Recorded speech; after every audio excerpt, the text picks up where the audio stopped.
Kayla. Hi. Sorry, I'm late. Girl things.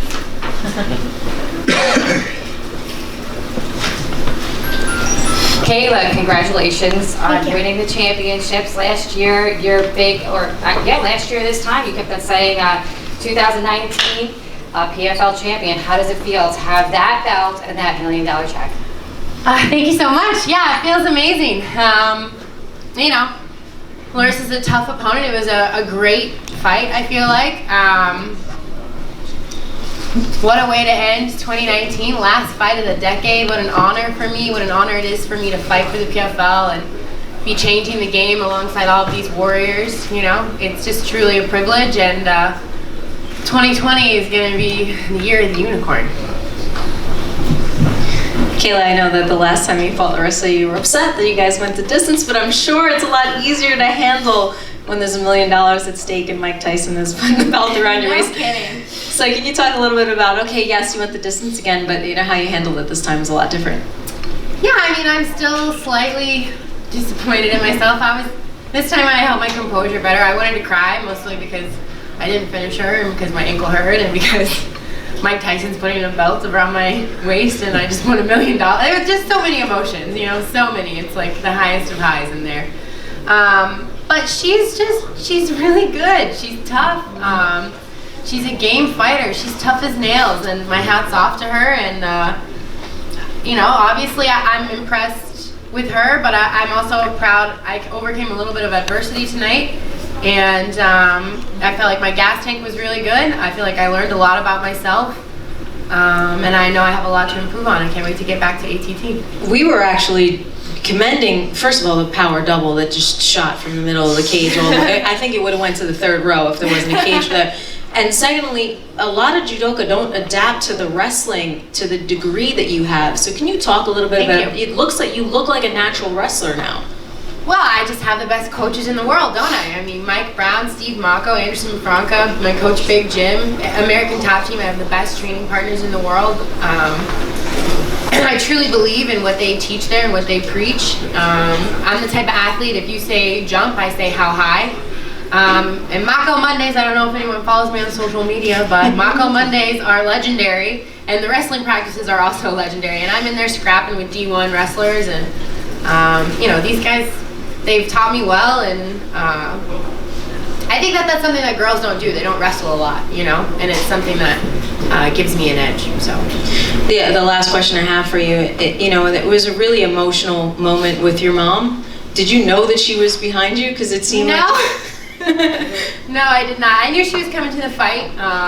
She had some health scares earlier in the year, so she had to drive up. And one of her goals out for her rehabilitation was to make it to the fight. So I told her, you know, one of my mottos is a goal set is a goal met. So she made it to the fight, and I had to win the fight because that was my goal. What's the most frivolous thing you'll do with the money?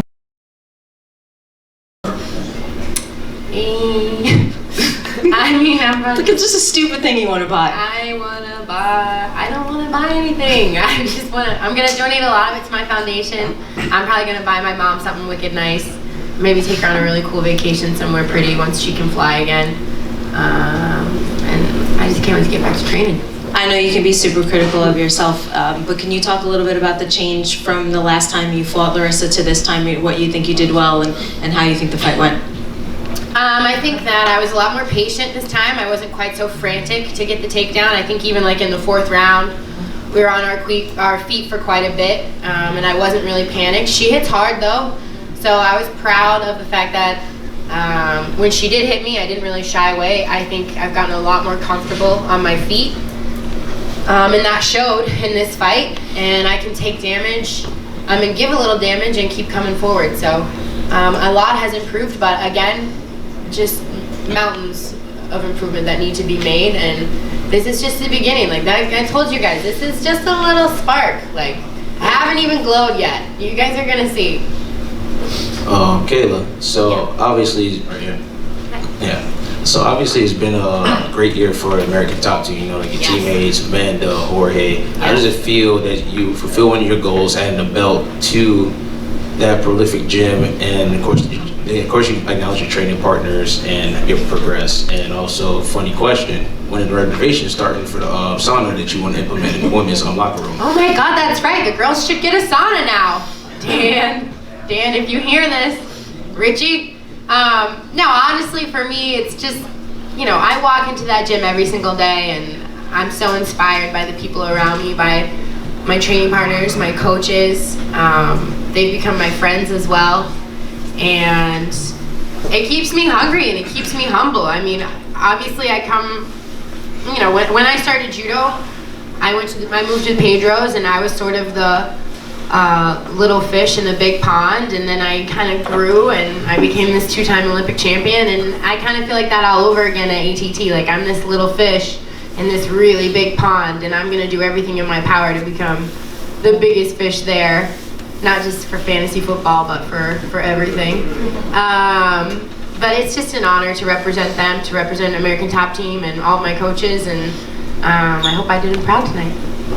Yeah. Talk about just walking through the crowd for your entrance. I mean, like, was that just a goosebump moment for you, just to be able to see the support that you were Yeah, it was really cool.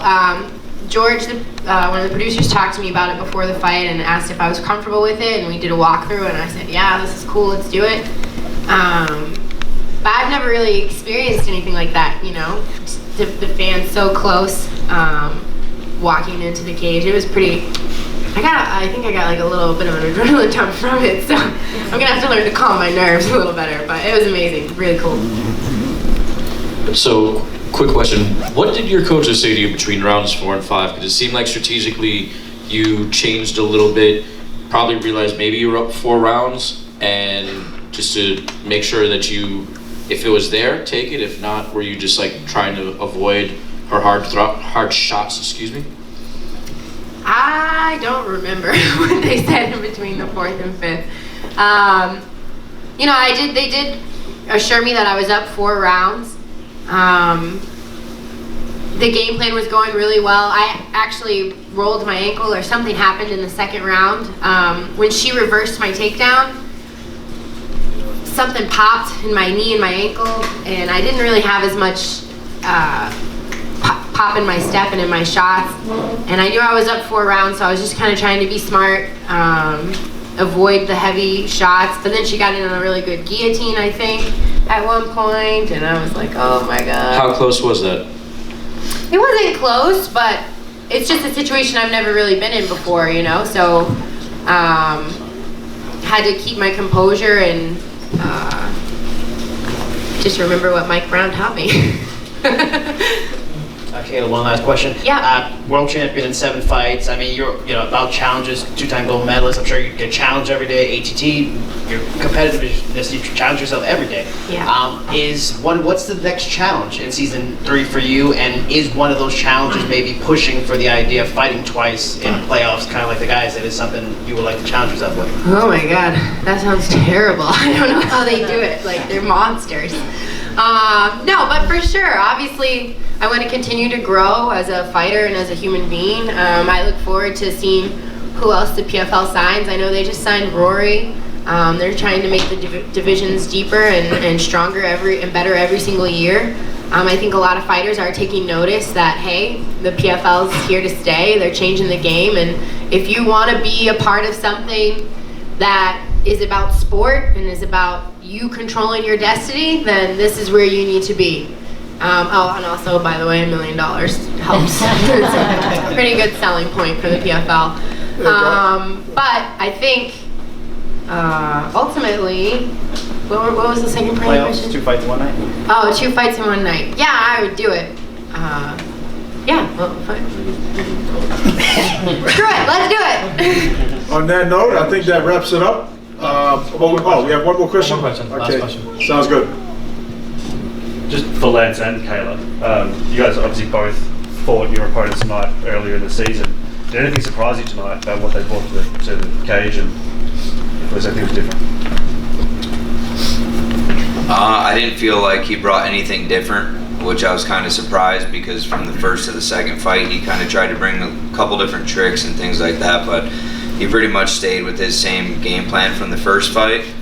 I didn't really see any improvement or changes, but also in that short 10-week period from the semifinals to tonight, there's only so much you can do to change when you're fighting the same guy. So I've been training for Alex since April of this year, so I was pretty much prepared for anything that he could have brought to me. Yeah, I need to learn how to cut the corner on my doubles like Lance does. Jesus! Oh my God! It's that Ohio State wrestling, isn't it? Go Bucks! No, I think everything was pretty similar. I knew she throws a lot of straight punches. She's a very heavy hitter.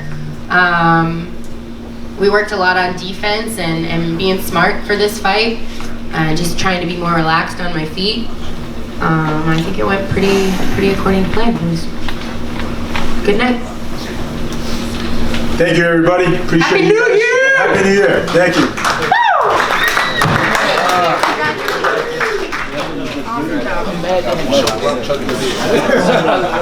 I looked over and that's all I saw. Yes, I'm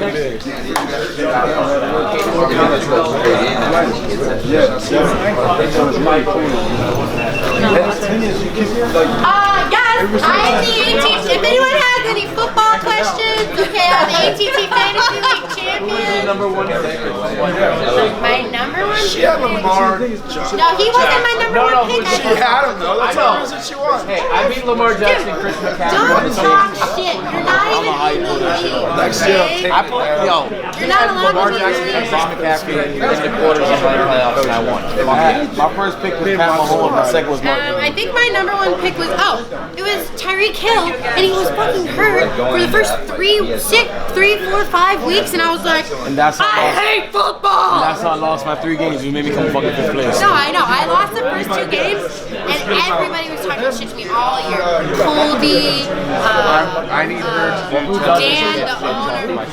Yeah, but We're going outside of well, I don't know. Sorry, And I was like, then I didn't lose a game for like 7 games straight or something, and I was like, but then no one would make trades. I didn't play Will Fuller for 1 game, and that just ruined it.